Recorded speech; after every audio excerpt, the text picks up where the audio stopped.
Hello, everyone. This is the fourth session of the Girls to Industry Summer Program. And since this is recorded, you are definitely welcome to rewatch this video after it is posted to the YouTube channel. Today, we have the pleasure of speaking with Dr. Alex Jarvais and listening to her experience working in the pharmaceutical industry. And as always, if you have any questions, just put it in the chat. Dr. Jarvais is welcome and ready to answer them. And if you would like to directly message them to us, you can also do that as well. All right, so Dr. Jarvais, I will stop sharing my screen and you can start your presentation.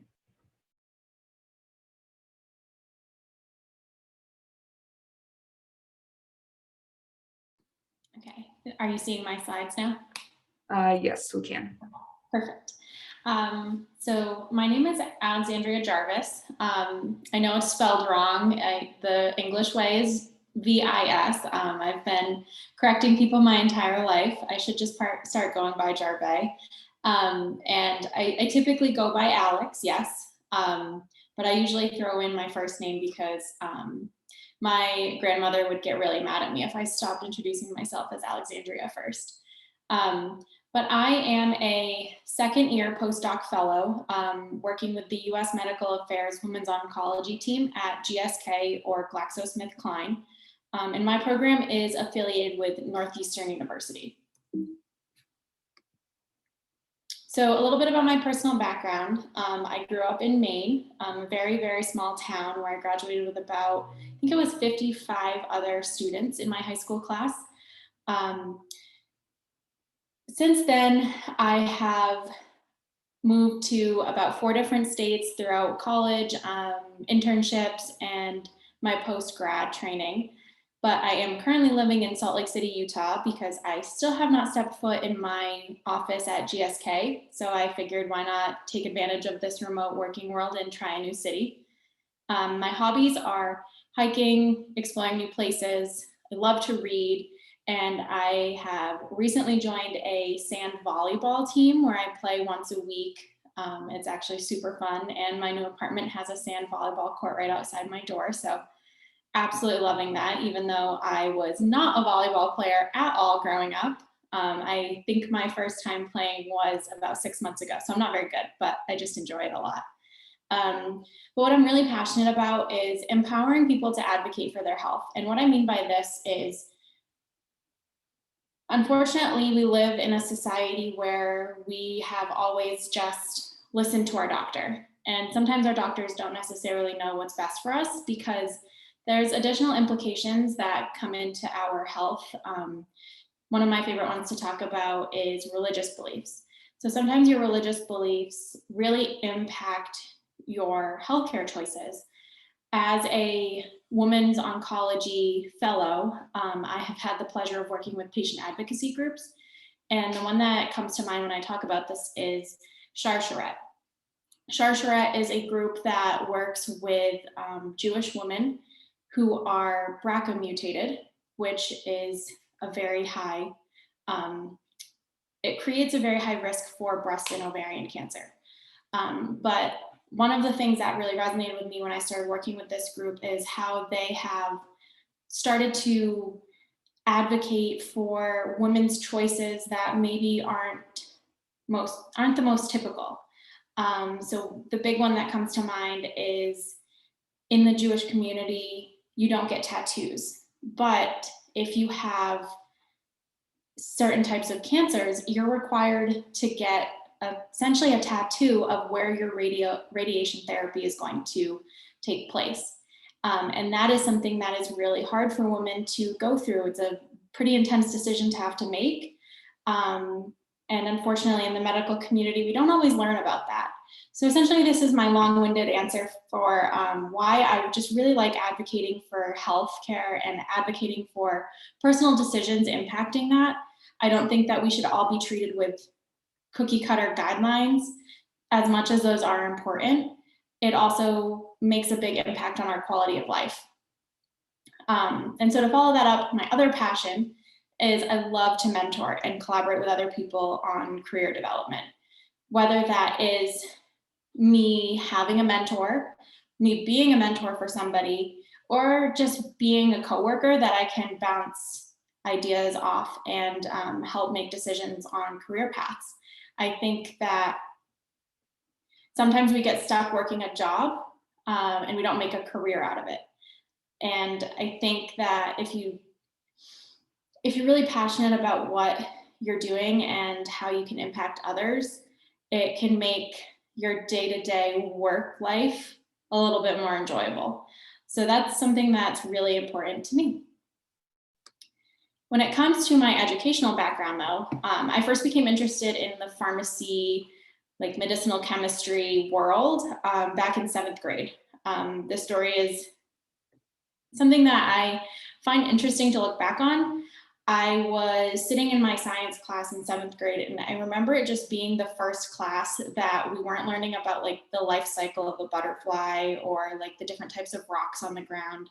And my 7th grade teacher started teaching us like chemistry, and she brought in the local pharmacist.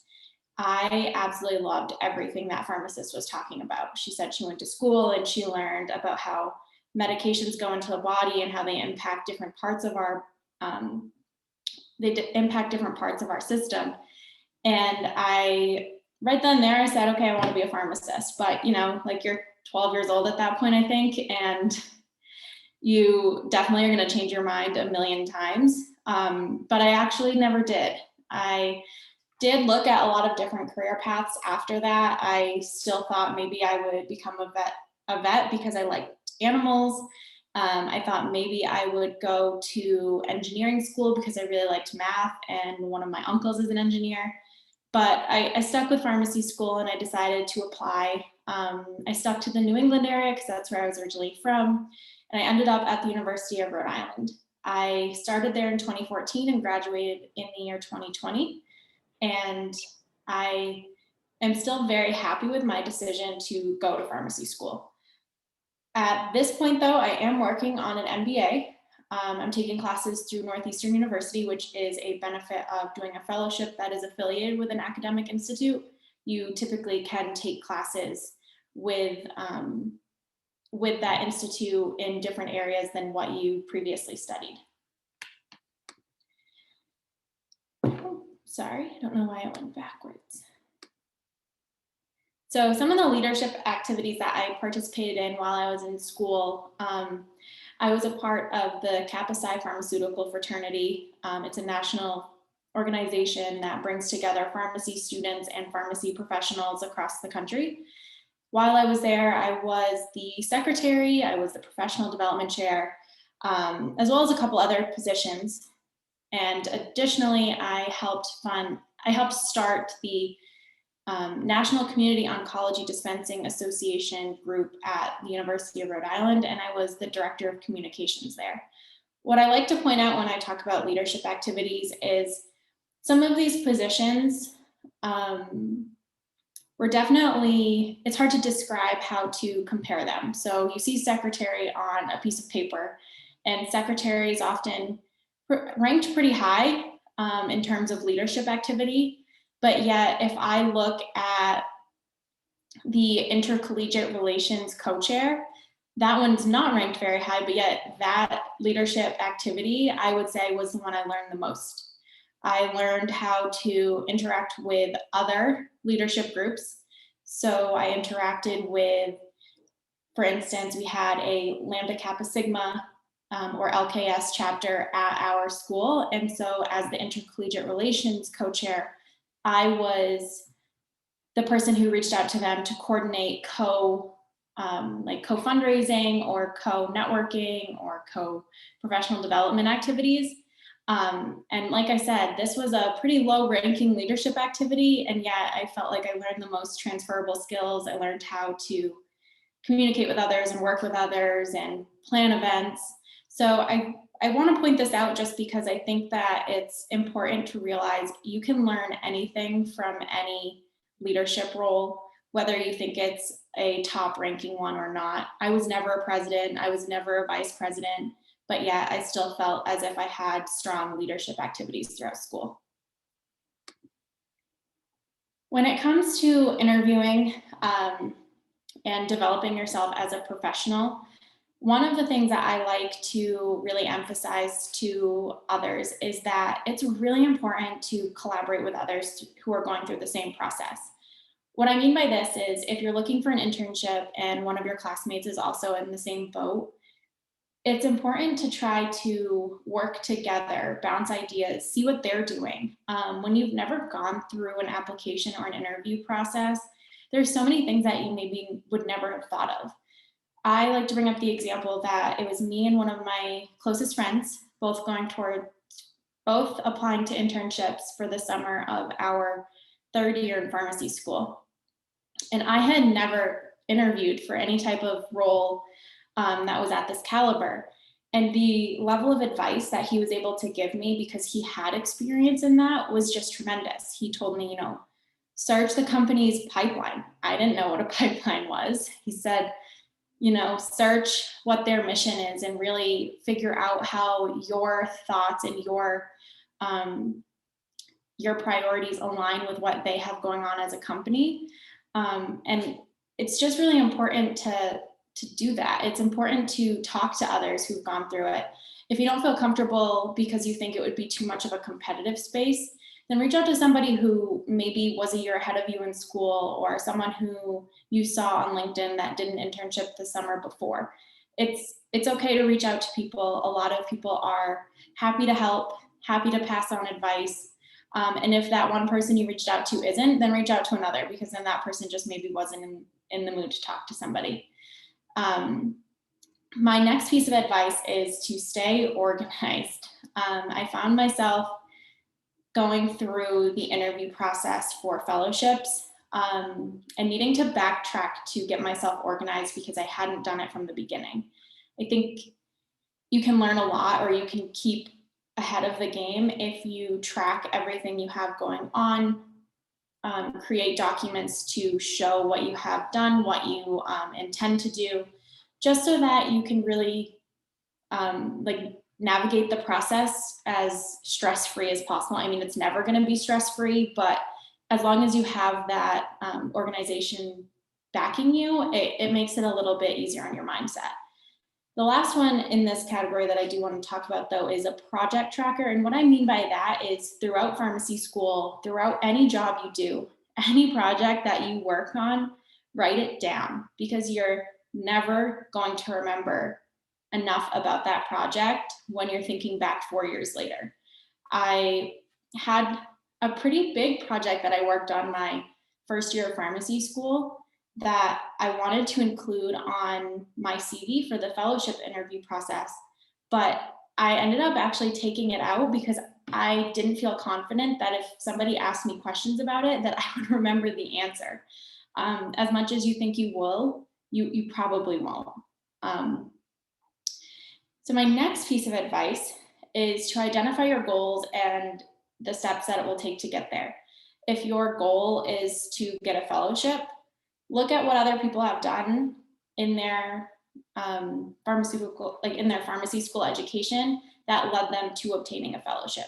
If you want to do some type of clinical residency or managed care residency, look at what others in that field have done as well. Whatever your goal is, try to outline those steps and just make sure that you feel confident that you are tackling those steps ahead of time.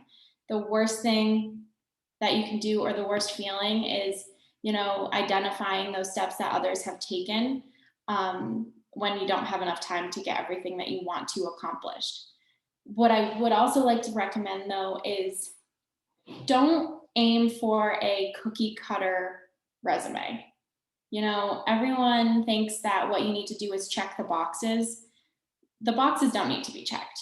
You need to develop yourself as a good candidate in terms of your soft skills, someone who can discuss what they've done in previous projects, someone who can discuss their collaboration, like what type of team player you are.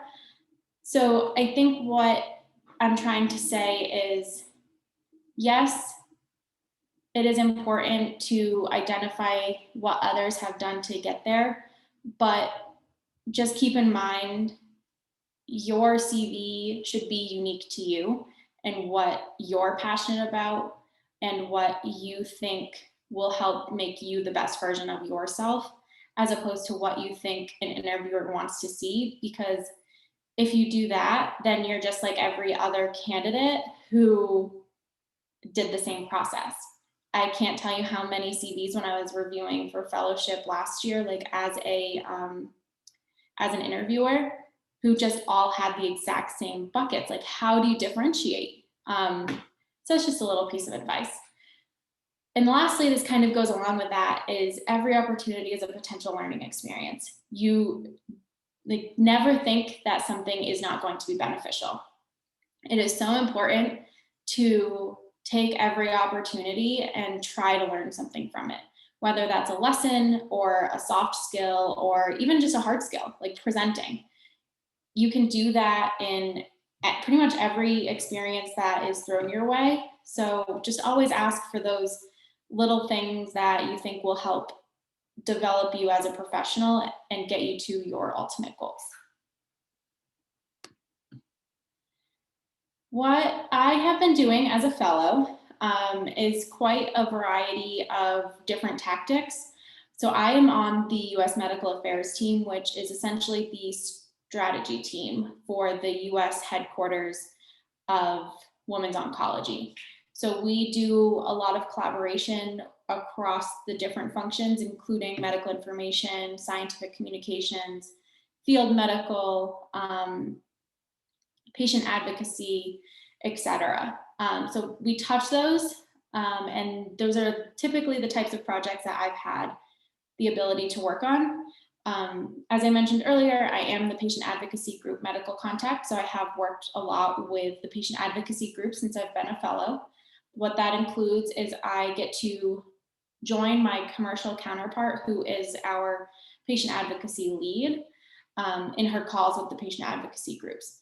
My role is more to be there in case there's medical like questions or anything that the commercial team can't talk about. But it's a great experience to get to see what the patient advocacy groups have going on and hear their thoughts on what our company is doing. Another thing that I've been doing is serving as the Insight Review Board Medical Strategy Representative. So what that is our field team brings back insights from their conversations with their external experts. And as a representative on the board, I sit there and I help sift through those and determine if there's maybe a gap that we haven't met. Like if, for instance, my product that I support has specific dosing if you have a lower body weight.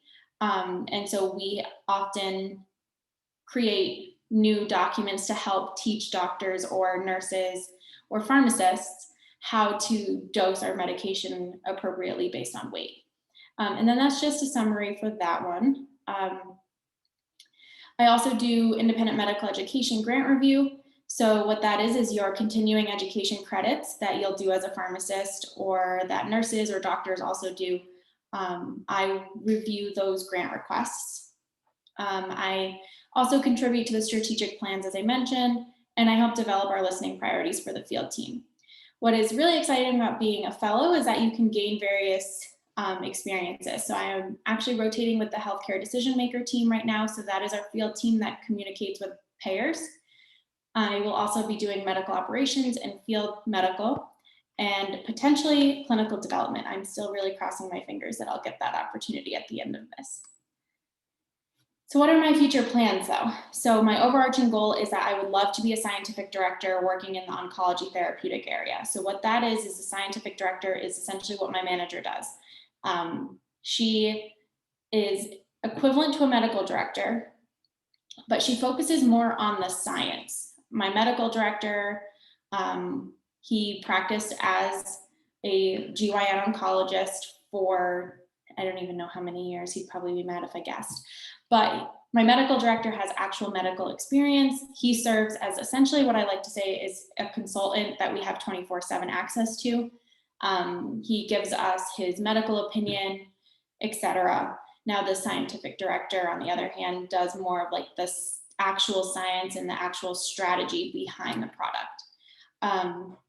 I use this disclaimer underneath what my goal is because I don't necessarily think that this goal is realistic for post-fellowship. It's a pretty big goal of mine to get to eventually. I like to set my goals high though, so that I continue to stay motivated throughout the fellowship. And just so that I can continue to look at the different boxes that I think I would need to check in order to get this role someday.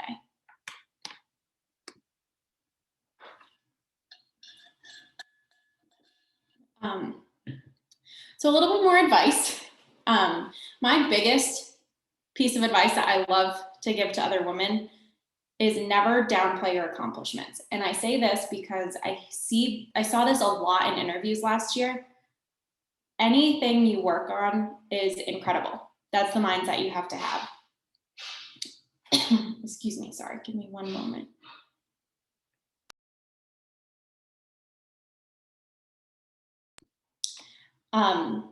I felt like I was asking candidates last year questions about projects that I knew they did more in than what they were giving.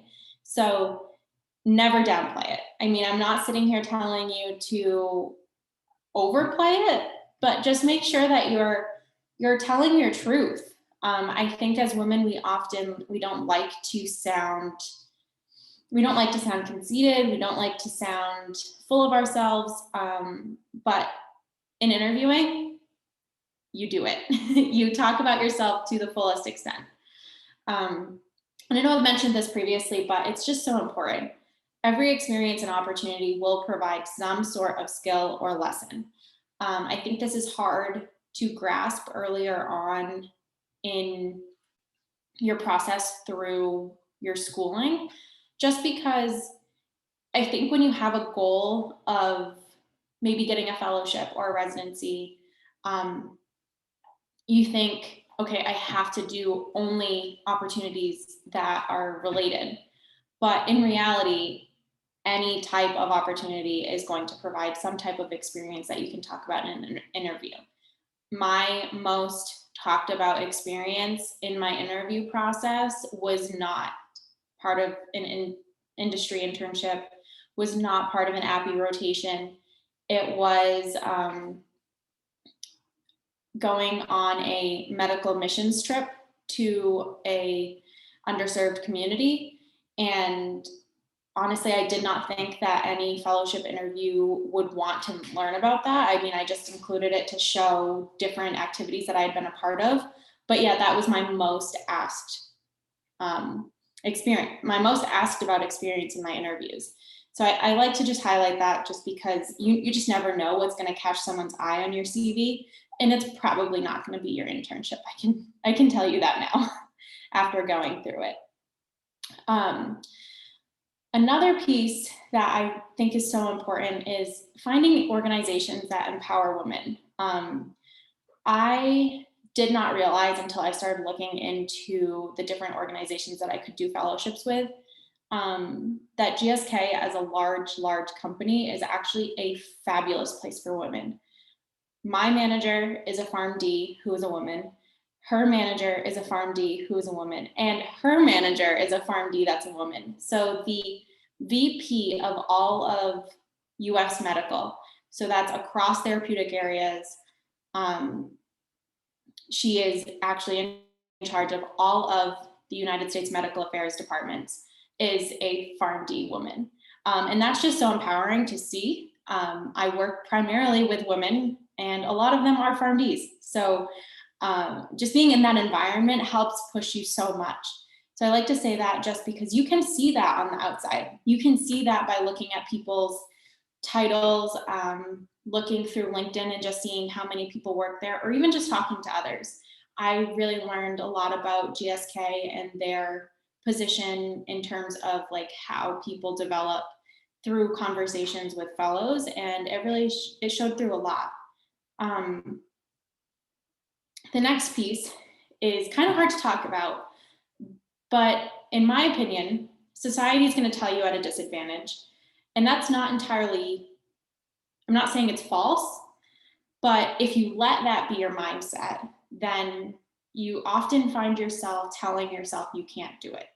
I know you typically as a woman are at a disadvantage. I've had instances where I knew I was a better candidate than somebody, but I didn't get brought along in my fellowship process because the person next to me was a gentleman who was friends with the current fellow. And anyways, I felt like I was definitely trying to get over a hurdle that was not necessarily supposed to be there. But again, I did not let it stop me from chasing my dreams. I didn't accept the fact that I can't do it. And that's all I want to say is you can do it. It's going to take work. It's going to be hard. There's going to be heartbreak because there's going to be times where you are told that you're not good enough when you are. But again, just continue chasing those dreams because it's just so important to do so. And lastly, this one I was actually talking to one of my co-fellows about recently is don't take on a competitive persona towards your colleagues. We have a few co-fellows who, and maybe not necessarily within GSK, maybe within like the larger organizations that we've heard say they struggle with talking to their colleagues who are on the same level as them because they think they're in a competition, and they're not really there to support each other. But yet, you know, that's your best ally. That is your best person to rope in and help with your development. My co-fellows and I are very close. And it's just so great to ask them, like, what are you working on? And it's not because I don't want them to be successful. And it's not because I want to know so that I can do the same things and make sure that I'm remaining at the same level as them. It's just because it's good to see what other people are getting for experiences. Because, I mean, I've never been in scientific communications. I've never been in regulatory affairs. So hearing what they have going on and hearing the different types of projects that people are doing in different groups can help you understand what maybe you should be asking your manager for. So essentially, just remember, you're all going to get there eventually. If you're sitting in positions where there's others who are trying to go through the same process as you, keep them close. Keep them very close because they can help you and you can help them. And that's really important. It's important to have as many people in your boat as possible.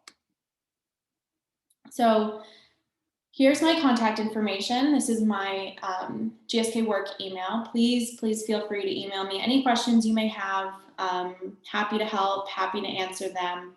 And also, I should have included this, but feel free to search me on LinkedIn and connect that way as well.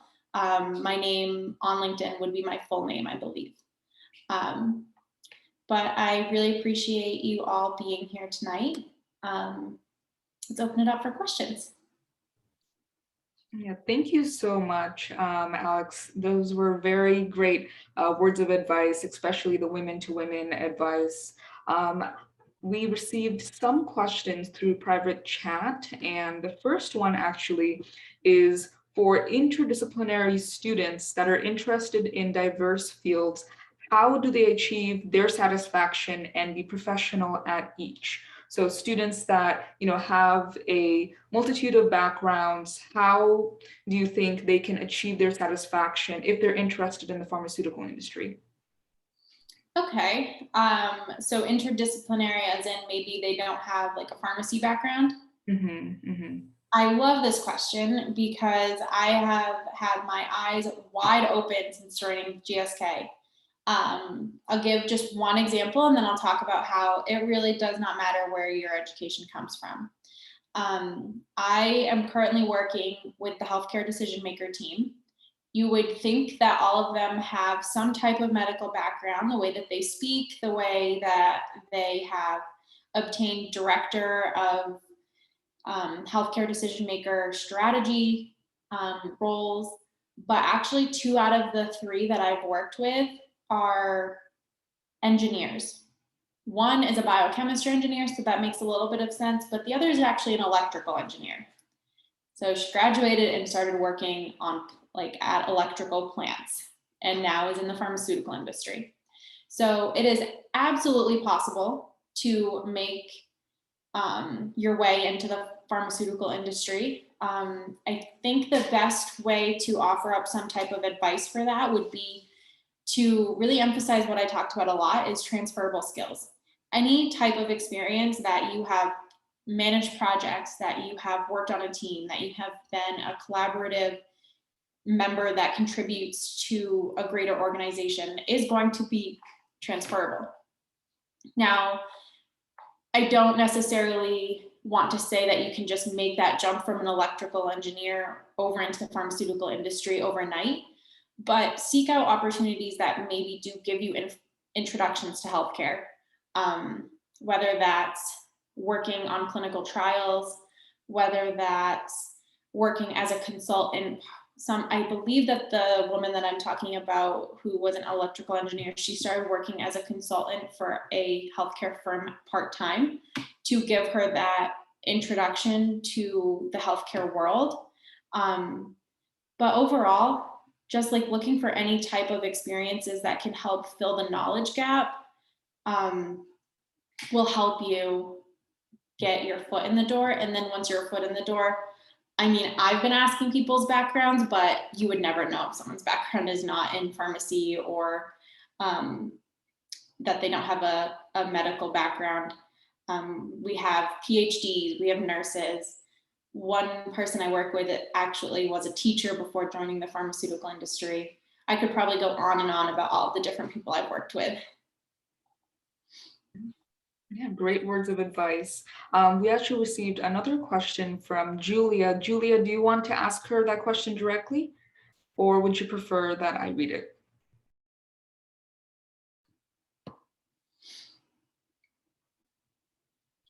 Then I can ask the question. So Julia asked, do you find any difficulty in being a woman in fellowship, specifically in a large industry setting at GSK? So I don't necessarily know if I would say it is GSK induced. It's more my personal difficulties that I've influenced on myself. I don't often speak up when something is not going the way I want it to. I don't often try to come off mute in these virtual conversations if I feel like I'm going to interrupt somebody.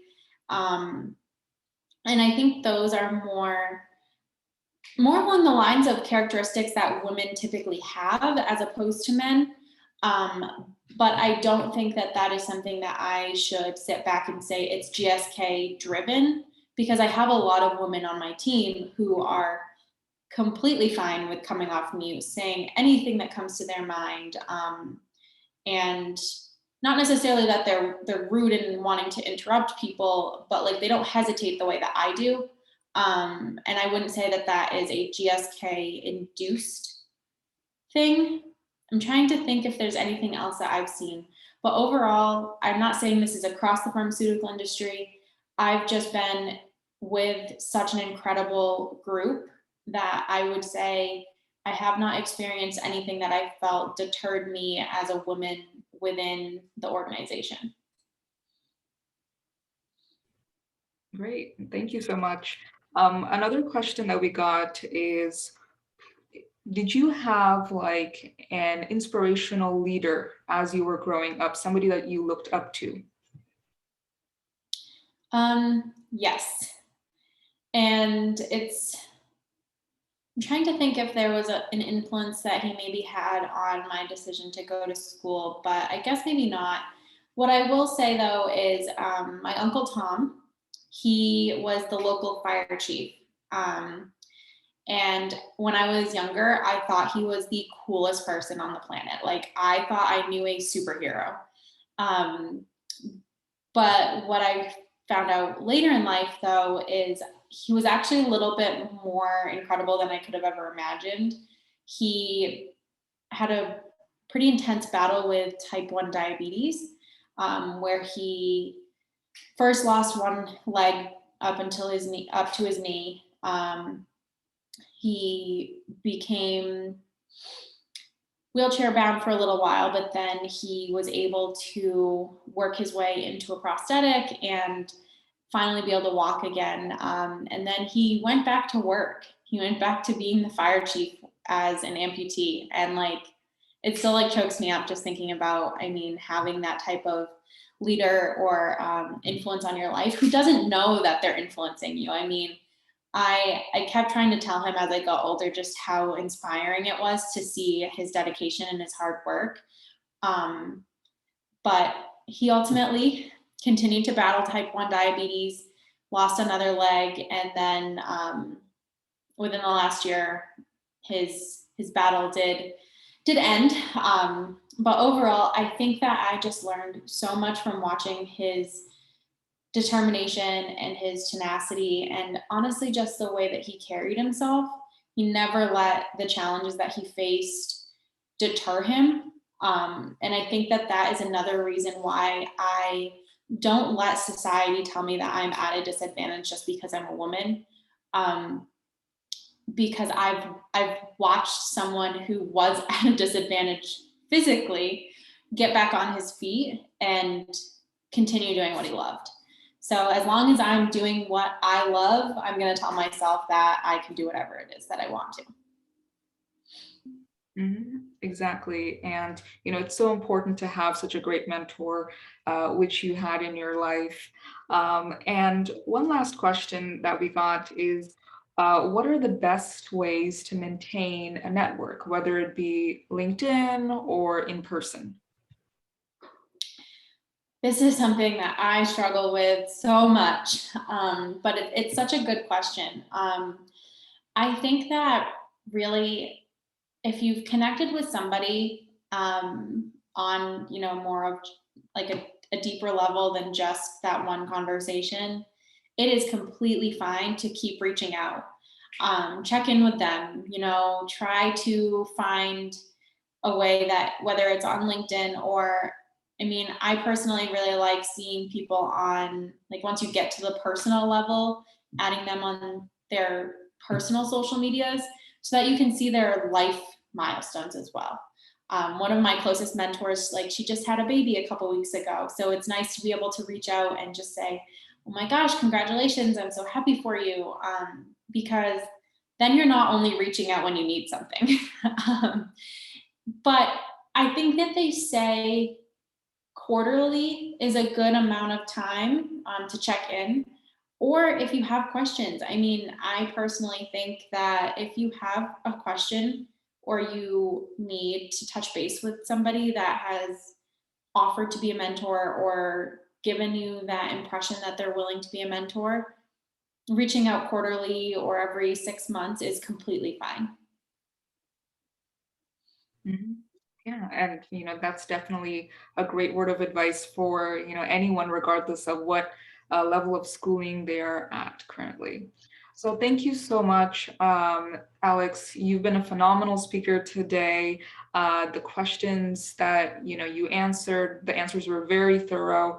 And thank you to all of the participants too. Again, this session will be recorded. So if you need to listen back to Alex's presentation, please do. And if you need to contact her, she has her email address that she has graciously provided. And you can also look her up on LinkedIn as well, because she is a great mentor to have for anyone who is interested in the pharmaceutical industry. So thank you all so much. We will hang back for another few minutes in case you would like to directly ask her any questions. And if not, I hope you all have a great day. Thank you all for coming.